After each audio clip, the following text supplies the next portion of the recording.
there's a term. Existe um termo no livro do Apocalipse que tem causado muita confusão e que também tem sido base para tentar justificar o antissemitismo por supostos crentes. Esse termo aparece 2 vezes. A primeira em Apocalipse 2:9 e a segunda vez em Apocalipse 3:9. Naquela seção que fala sobre as 7 congregações da Ásia Menor. E o termo sobre o qual estou falando é a sinagoga de Satanás. Deixe-me agora levantar algumas questões.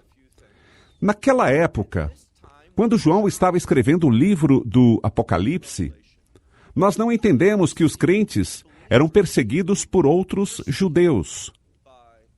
Mas ao invés disso, vemos que a perseguição vinha de Roma.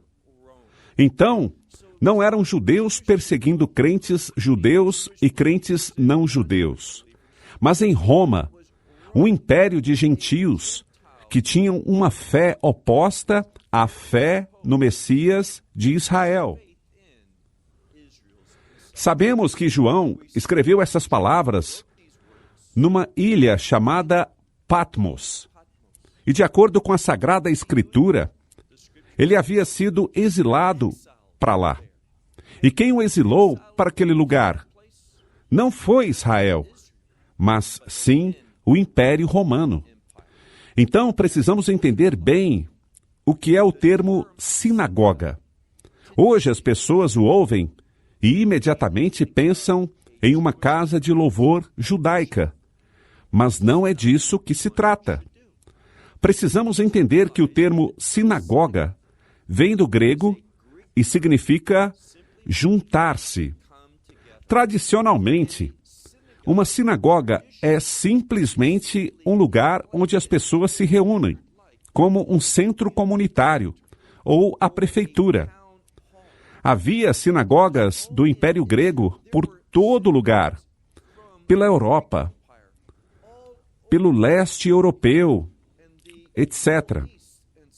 Mas somente em Israel, principalmente em 2 dias da semana, as segundas e quintas-feiras, que eram os mesmos dias em que ocorriam as feiras, que a sinagoga era um centro comunitário usado para diversas finalidades. E naquele tempo, às segundas e quintas, quando aconteciam as feiras, havia uma interrupção. E aqueles que tinham a fé religiosa do judaísmo se reuniam lá nas segundas e quintas, quando havia a leitura da Torá, porque no Shabat nem todos conseguiam ir até um local onde pudessem ouvir a leitura da Torá. Então, ao ouvirmos sinagoga, imediatamente pensamos em algo que esteja relacionado à comunidade judaica. Isso mostra uma pobre compreensão da história. Reforçando, a sinagoga era simplesmente um centro comunitário. E aquele nome era usado não apenas em Israel, mas em todo o Império Grego. E não estamos falando do Império Grego, mas do Império Romano. Mas o termo continuou. Por quê? Porque a língua grega era muito forte em boa parte do mundo por causa da influência de Alexandre o Grande. Então, quando falamos sobre a sinagoga de Satanás, não devemos pensar que é um local de culto judaico. Não, devemos entender que é um tipo de prédio administrativo. E constatamos, isso tem certamente a ver com o contexto, que foram os romanos que usavam estas instalações para administrar este espaço. Foram os romanos, na época de João, e no final do 1º século, que estavam perseguindo os cristãos, e não a comunidade judaica dessa época. Veja a história. Naquela época, a comunidade judaica tinha seus próprios problemas por causa da perseguição de Roma, não apenas dos crentes judeus e outros crentes, mas do povo judeu, que era de forma muito severa nessa época. Lembre-se que os romanos já haviam destruído Jerusalém, e o templo aproximadamente 20 anos antes. Então, temos o termo judeu. Em primeiro lugar, nas duas passagens está escrito que eles anunciam que são judeus, mas não são. E diz algo. Muitas pessoas interpretam de modo errado, entendendo que houve uma substituição. Eles acham que são o povo de Deus, mas não são mais. Nós os substituímos. E porque nós os substituímos, nós podemos agora persegui-los. É assim que muitas pessoas e muitos dos reformadores pensavam, mas é uma maneira errada de se pensar. Quanto ao termo judeu, ao encontrá-lo no livro do Gênesis, quando a criança que nasceu, que tinha o nome de Yehudá, nós entendemos que este termo é usado para se dar graças, para dizer louvores e fazer adoração a Deus. Ou seja, essas pessoas que se encontram nesse prédio administrativo, aqueles que fazem parte do Império Romano, com sua liderança localmente em seus lugares, eles estavam perseguindo crentes. E por causa disso, esses prédios administrativos, conhecidos como sinagogas, e não como casas de adoração para os judeus, eram escritórios do governo de Roma. Os crentes viram que sua perseguição não vinha apenas de pessoas. Lembre-se, nossa guerra é espiritual, não contra carne e sangue.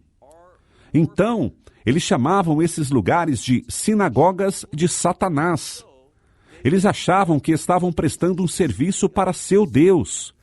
Eles achavam que estavam realmente louvando a Deus ao perseguirem os crentes. Mas esse não é o caso.